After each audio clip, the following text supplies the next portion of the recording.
الحمد لله رب العالمين والصلاة والسلام على سيد الأنبياء والمرسلين وعلى آله وأصحابه وأزواجه وذرياته ومن تبعهم بإحسان إلى يوم الدين. أعوذ بالله من الشيطان الرجيم. بسم الله الرحمن الرحيم. إن عدة الشهور عند الله 12 شهرا في الكتاب يوم خلق السماوات والأرض منها 4 حرم ذلك الدين القيم فلا تظلموا فيهن أنفسكم. صدق الله العظيم وصدق رسوله النبي الكريم ونحن على ذلك لمن الشاهدين والشاكرين والحمد لله رب العالمين. میرے محترم دینی بھائیوں، قرآن کریم کی جو آیت ابھی تلاوت کی، اس میں اللہ تبارک و تعالیٰ نے سال کے 12 مہینوں کے متعلق ارشاد فرمایا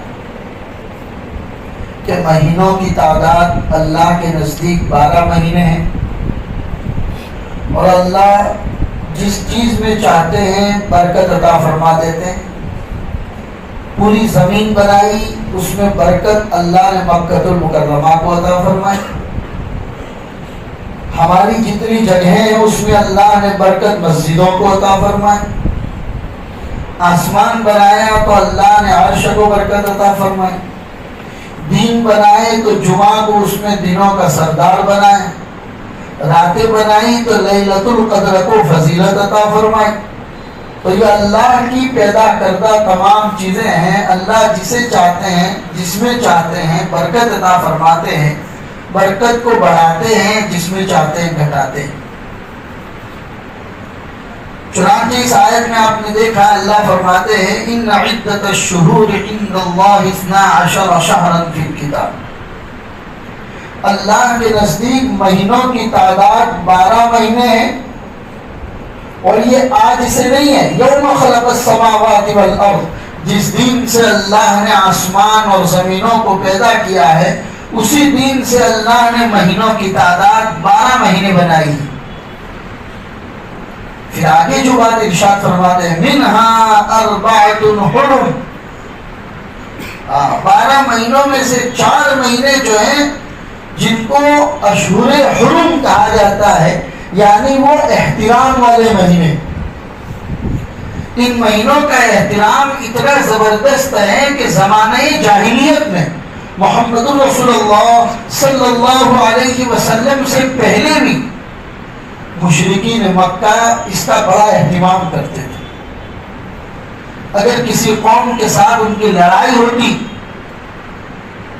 اور یہ 4 مہینے شروع ہونے والے ہوتے تو فوراً اپنی لڑائی کو روک دیتے.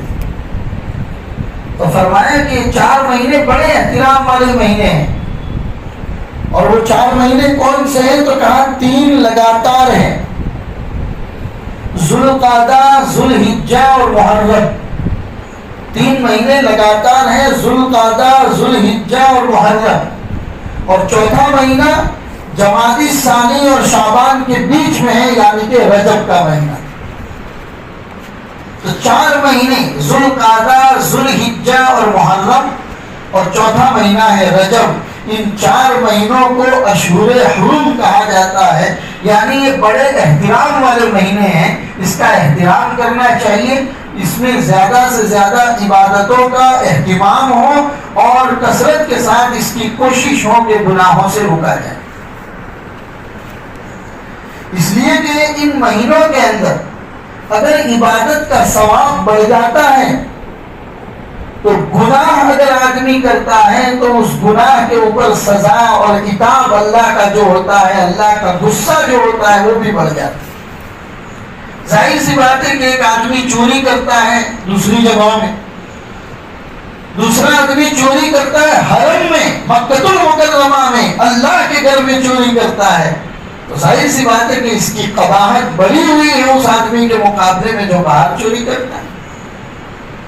ایک آدمی ظلم کرتا ہے لوگوں پر، ظلم گرچہ ہر وقت بری چیز ہے، لیکن وہی آدمی اگر ظلم ان 4 مہینوں میں کرتا ہے تو وہ اور زیادہ بری چیز ہے.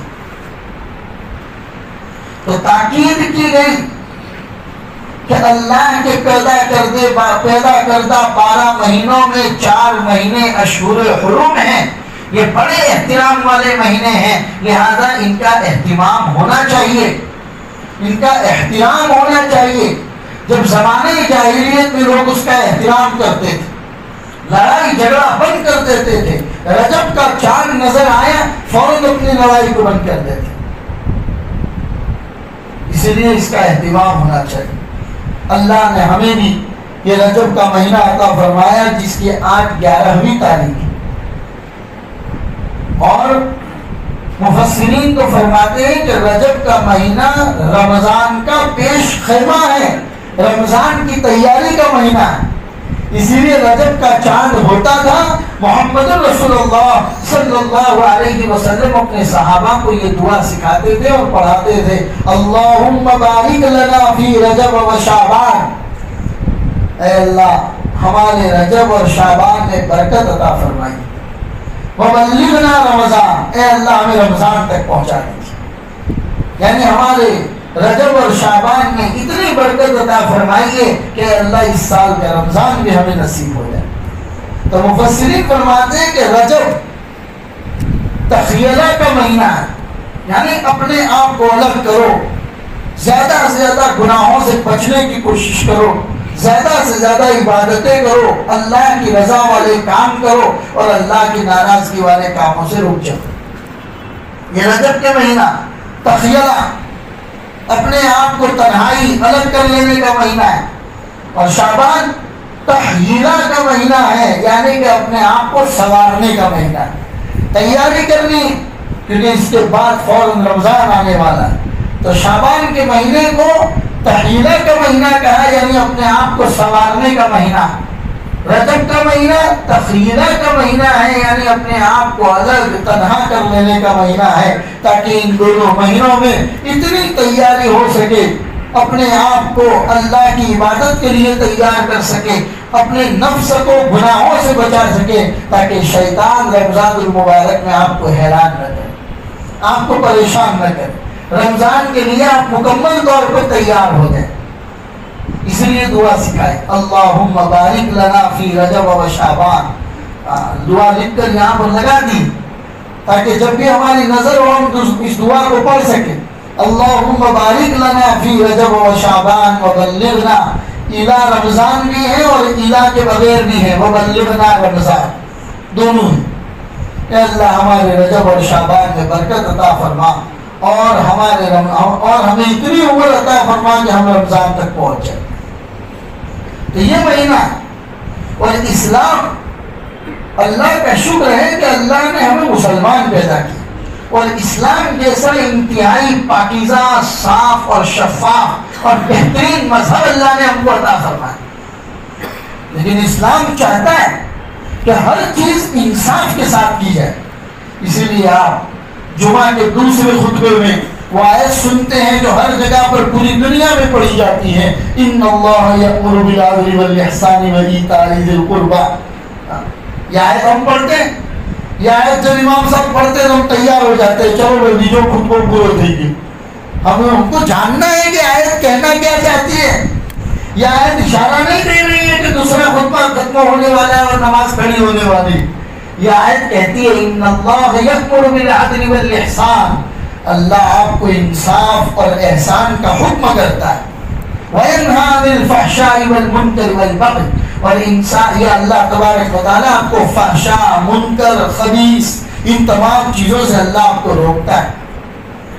اسلام ہی ایک ایسا مذہب ہے جس میں صراط مستقیم عطا ہوا، کوئی بھی چیز ضرورت سے زیادہ اگر ہو گئی اسلام میں وہ پسند نہیں، کوئی بھی چیز جتنا اللہ رسول نے کہا ہے اتنا بھی اگر آپ نہیں کرتے وہ بھی اللہ کو پسند نہیں، جتنا کہا گیا اتنا کرو، یہی اسلام کا مطلب ہے۔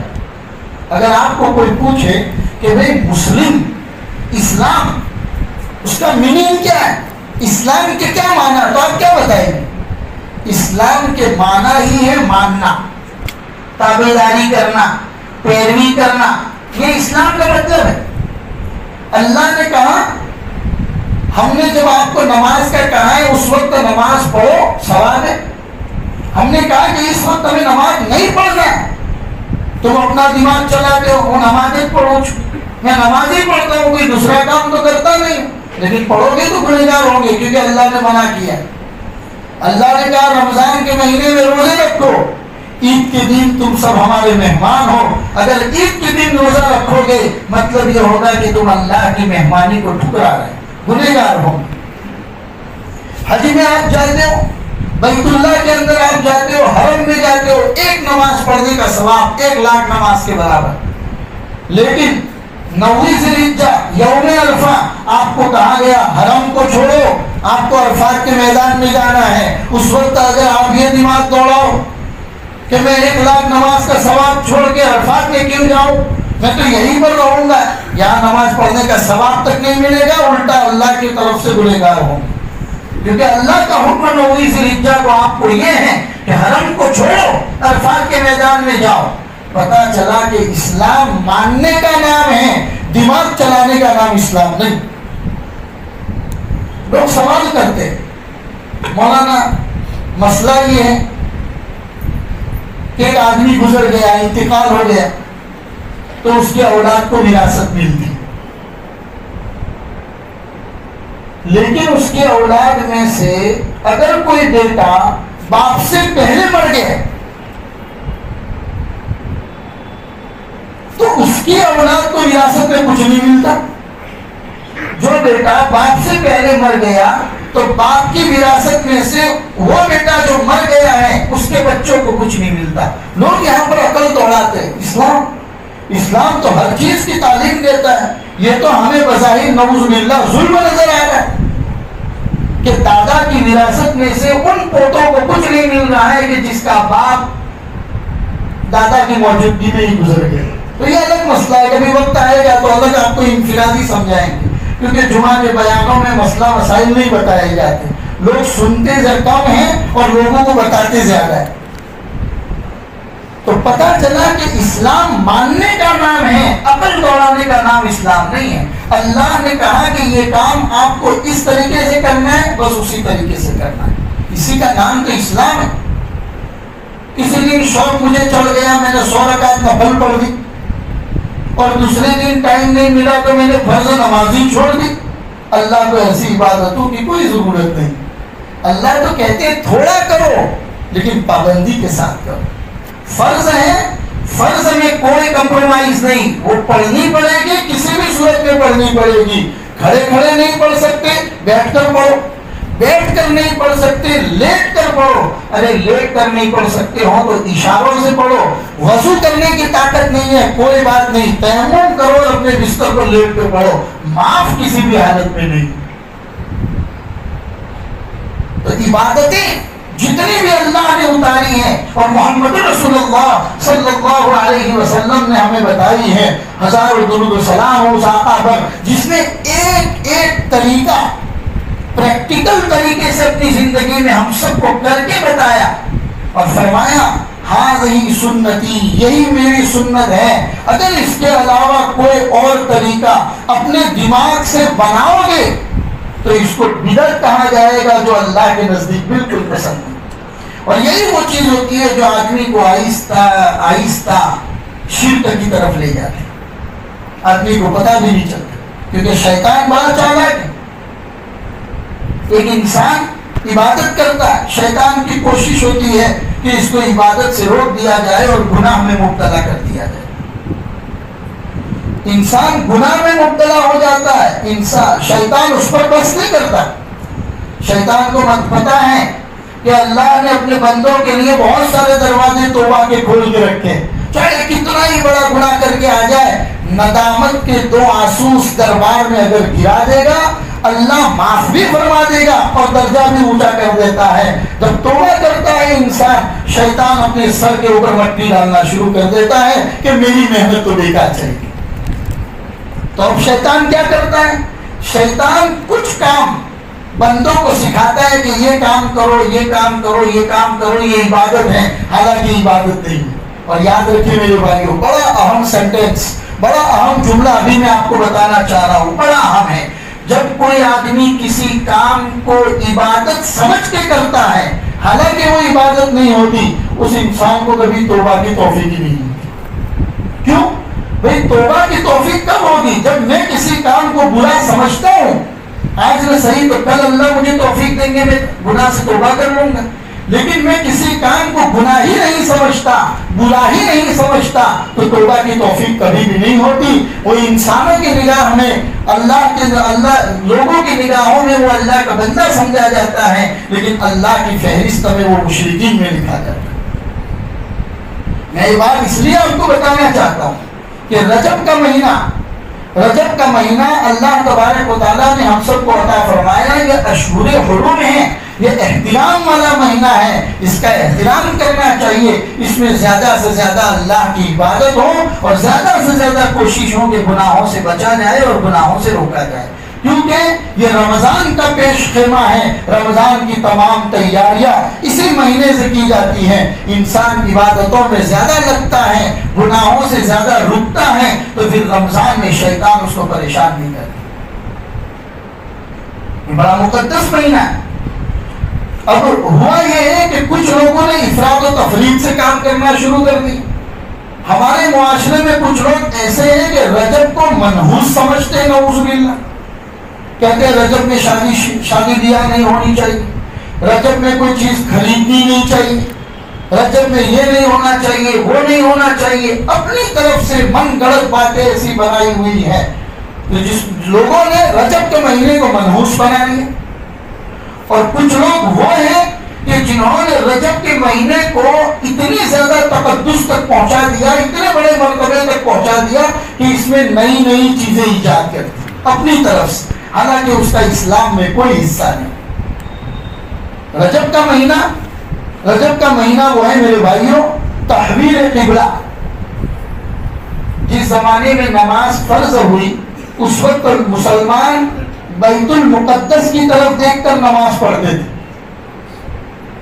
چالو نماز میں اللہ تبارک و تعالیٰ نے وہ آیت اتاری تھی، دوسرے پارے کی جو آیت ہے، جس میں اللہ نے فرمایا ہے محمد اب سے تمہارا قبلہ بدل دیا گیا ہے، اب تم بیت المقدس کی طرف دیکھ کر نہیں بلکہ بیت اللہ یعنی کعبہ شریف کی طرف دیکھ کر نماز پڑھو گے۔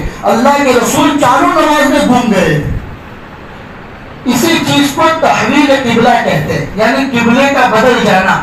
یہ قبلے کا بدلنے کا مسئلہ بھی رجب کے مہینے میں پیدا ہوا۔ غزوہ تبوک جو زبردست غزوہ ہوا تھا مشرکین کے ساتھ محمد رسول اللہ کا، یہ بھی رجب کے مہینے میں ہوا تھا۔ سیدنا حضرت علی رضی اللہ تعالیٰ عنہ کا نکاح سیدنا فاطمہ الزہرا رضی اللہ تعالیٰ عنہا کے ساتھ رجب کے مہینے میں ہوا تھا، اور ایسا مقدس نکاح کہ رسول پاک صلی اللہ علیہ وسلم نے اپنی لبت جگر کا نکاح خود پڑھوایا۔ خلفائے راشدین ابو بکر صدیق، سیدنا عمر بن الخطاب اور حضرت عثمان غنی اور بڑے بڑے صحابہ اس مجلس میں بیٹھے ہوئے، اور نکاح بھی رجب ہی کے مہینے میں ہوا۔ رجب کے مہینے کی بہت ساری فضیلتیں ہیں میرے بھائیوں جو اللہ تبارک و تعالیٰ نے اس مہینے میں اتاری تھی۔ جب نیا نیا اسلام پھیلنے لگا تو اللہ کے رسول نے اڑوس پڑوس کے ممالک کے بادشاہوں کو خطوط لکھنا شروع کیا تاکہ ان کو اسلام کی دعوت دے سکے۔ مصر کا جو بادشاہ تھا مقوقس، اس مقوقس بادشاہ کو جب اللہ کے رسول کا خط پہنچا تو اس نے بڑے احترام سے اللہ کے رسول کے خط کو لیا اور منبر کے اوپر چڑھ کر لوگوں کو اللہ کے رسول کا خط سنایا۔ اور جو میسنجر، جو پوسٹ مین اللہ کے رسول کا خط لے کر گئے تھے، جب وہ واپس آنے لگے تو مقوقس نے اللہ کے رسول کو بہت ساری ہدیہ کی چیزیں بھیجی تھی، جس میں 2 باندیاں دی تھی اور ایک ماریہ قبطیہ رضی اللہ تعالیٰ عنہا تھی، جس میں بعد میں اللہ کے رسول نے ان سے نکاح کیا اور حضرت ابراہیم انہی سے پیدا ہوئے تھے۔ اور اتنا ہی نہیں، 1000 مثقال اللہ کے رسول کو بھیجا تھا۔ ایک گدھا تھا جس کا نام یغفور تھا، وہ بھی اللہ کے رسول کو مقوقس نے بھیجا تھا۔ اللہ کے رسول کا ایک کھچر تھا جس کا نام دلدل تھا، وہ بھی مقوقس نے اللہ کے رسول صلی اللہ علیہ وسلم کو بھیجا تھا۔ سرما لگانے کے لیے سرما دانی جو لکڑے کی بنی ہوئی تھی وہ بھی مقوقس نے اللہ کے رسول کو بھیجی تھی. اللہ کے رسول کے بالوں میں کنگا کرنے کے لیے اور آئینہ، یہ دونوں چیزیں مقوقس نے اللہ کے رسول کو بھیجی تھی اور وہ رجب کے مہینے میں بھیجی تھی. تو بڑی برکتوں سے نوازا ہے. اور بڑے بڑے اولیاء اللہ، بڑے بڑے صحابہ، سعد بن ابی وقاص، حضرت عبداللہ بن سلام، حضرت امام ابو حنیفہ، امام مسلم، بڑے بڑے اولیاء اللہ کی وفات بھی رجب میں ہوئی ہے. خواجہ معین الدین چشتی رحمۃ اللہ علیہ کی وفات بھی رجب المرجب کے مہینے میں ہوئی تھی. تو بڑا احترام والا مہینہ ہے. لوگوں نے اس کو منحوس مہینہ سمجھ لی. اسلام میں ایسی کوئی چیز نہیں ہے میرے بھائی. اور آئیے دوسرے پہلو کی طرف. دوسرا پہلو یہ ہے کہ کچھ لوگوں نے رجب میں کچھ باتیں اپنے گھر کی طرف سے بنا لی. چنانچہ 3 کام ہماری مسلم برادری کے اندر کیے جاتے ہیں. ایک تو 22 رجب کو کنڈو وغیرہ کا سلسلہ کیا جاتا ہے. اس کی بھی تاریخ میں آپ کو بتا دوں. لوگ کہتے ہیں کہ 22 رجب کو حلوہ پوری وغیرہ بنائے جائے اور کنڈے وغیرہ بنائے جائے اور اس کے اندر بڑا ثواب. اور یہ ابتدا ہمارے ہندوستان میں 1906 میں ہوئی تھی رامپور یوپی سے. یوپی کا ایک علاقہ ہے رامپور، وہاں سے یہ اس چیز کی ابتدا ہوئی تھی. لوگوں نے من گڑت قصے بیان کرنا شروع کر دیا کہ امام جعفر صادق رحمۃ اللہ علیہ نے فرمایا ہے کہ 22 رجب کو کوئی آدمی اگر کنڈے وغیرہ بنا کر لوگوں میں تقسیم کرے گا تو اس کی مرادیں پوری ہوگی. جو نہیں مانے گا تو اللہ تک کو غارت گیر کر دے گا، برباد کر دے گا. امام جعفر صادق نے، حالانکہ امام جعفر صادق بیچارے جانتے بھی نہیں. امام جعفر صادق کی نہ پیدائش 22 رجب کو ہوئی ہے نہ ان کی وفات 22 رجب کو ہوئی ہے. تو پھر امام جعفر صادق اپنی طرف سے ایسی باتیں کیوں کہیں گے؟ پتا چلا امام معاویہ، حضرت معاویہ رضی اللہ تعالیٰ عنہ، اس سے بعض دشمنان اسلام دل میں بغض رکھتے تھے. حالانکہ اللہ کے رسول کے صحابی ہیں. قرآن جب اترتا تھا اللہ کے رسول قرآن کو لکھوانے کا کام ان سے کرتے تھے. بڑے جلیل القدر صحابی حضرت معاویہ رضی اللہ تعالیٰ عنہ، ان کی وفات 22 رجب کو ہوئی تھی.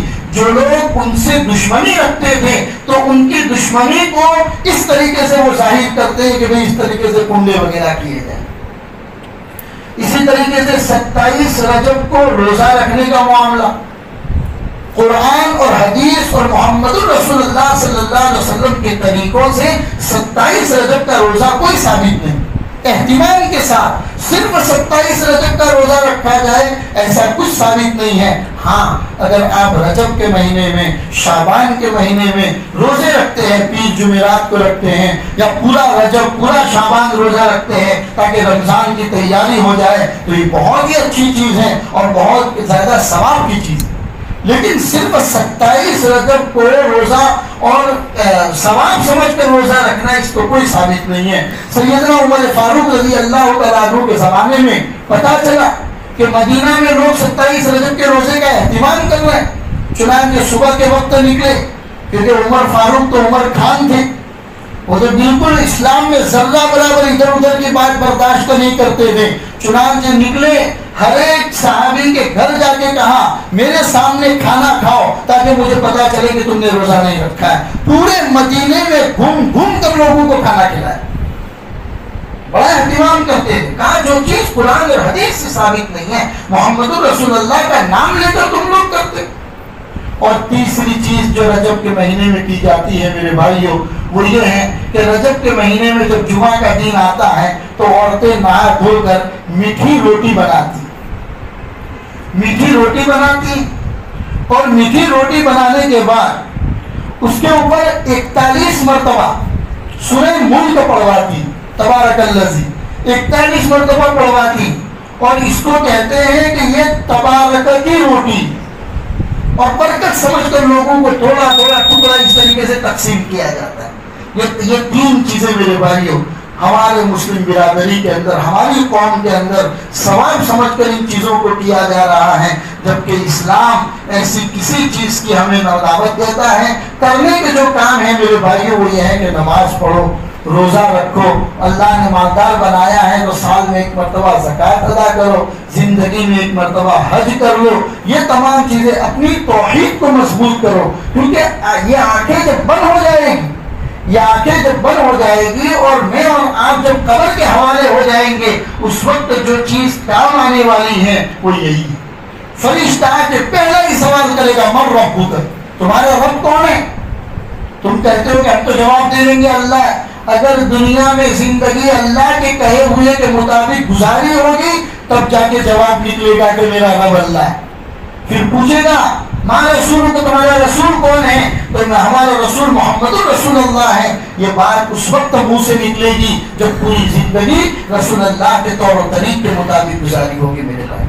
بند ہونے کے بعد یہی چیزیں کام آنے والی ہیں، لہذا کوشش کرے کہ رجب کے مہینے کا احترام کرے، اس کے اندر زیادہ سے زیادہ اللہ تبارک و تعالیٰ کی عبادت کرے، گناہوں کے کاموں سے بچے، اللہ تبارک و تعالیٰ ہمیں صحیح سمجھ عطا فرمائے۔ کسی نے کہا ہے حقیقت خرافات میں کھو گئی، حقیقت خرافات میں کھو گئی، یہ امت روایات میں کھو گئی۔